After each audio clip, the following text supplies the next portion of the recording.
حضرت علی رضی اللہ تعالی عنہ نے فرمایا، بدلہ لینے والوں سے نہ ڈرو، ہمیشہ معاف کرنے والوں سے ڈرو، کیونکہ ان کا بدلہ اللہ لیتا ہے۔ جو شخص آپ کے خون میں سے نہ ہو اور پھر بھی آپ کو عزت دے اور پیار دے، بے شک وہ تمہارے لیے ایک بہترین رشتہ ہے۔ اپنے دن کا آغاز صدقہ دینے سے کرو، اس دن تمہاری کوئی بھی دعا رد نہیں کی جائے گی۔ اللہ کے ڈر سے ایک گناہ چھوڑنا لاکھ تہجد اور نوافل پڑھنے سے بہتر ہے۔ 40 دن تک صرف سچ بولو، پھر تم جو بھی بولو گے ہونے لگے گا۔ کسی سے محبت کرو تو اتنی شدت سے کرو کہ اگر وہ تمہیں چھوڑ بھی جائے تو کسی اور کا نہ ہو۔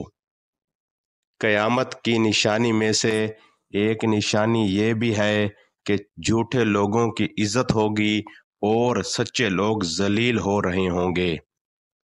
رزق ہو یا محبت یا کوئی اور نعمت، اگر قدر نہ کرو تو رب چھین لیتا ہے۔ جب آپ کا دل اداس ہو اور وجہ بھی سمجھ نہ آ رہی ہو تو سورۃ رحمان پڑھ لیا کرو، دل کو سکون آ جائے گا انشاءاللہ۔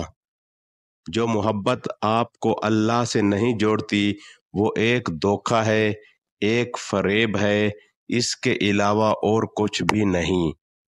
اگر آپ کو کم عمر میں ہی بہت زیادہ پریشانی آ رہی ہو تو سمجھ لینا تمہارا رب تمہیں بہت نوازنے والا ہے۔ جن لوگوں کی تنہائیاں پاک ہوتی ہیں ان کی دعائیں کبھی رد نہیں ہوتی۔ کوئی آپ سے روٹھ جائے پھر وہی آپ سے ملنے کو ترسے تو اسے کبھی مت کھونا، کیونکہ وہ تم سے سچا پیار کرتا ہے۔ اگر آپ کی ماں آپ سے راضی ہے تو سمجھ جاؤ کہ اللہ بھی آپ سے راضی ہے، کیونکہ ماں کی رضا میں ہی اللہ کی رضا ہے۔ اللہ کے لیے وقت نکالو اور وقت پر نماز ادا کرو، اللہ آپ کی زندگی سے برا وقت نکال دے گا۔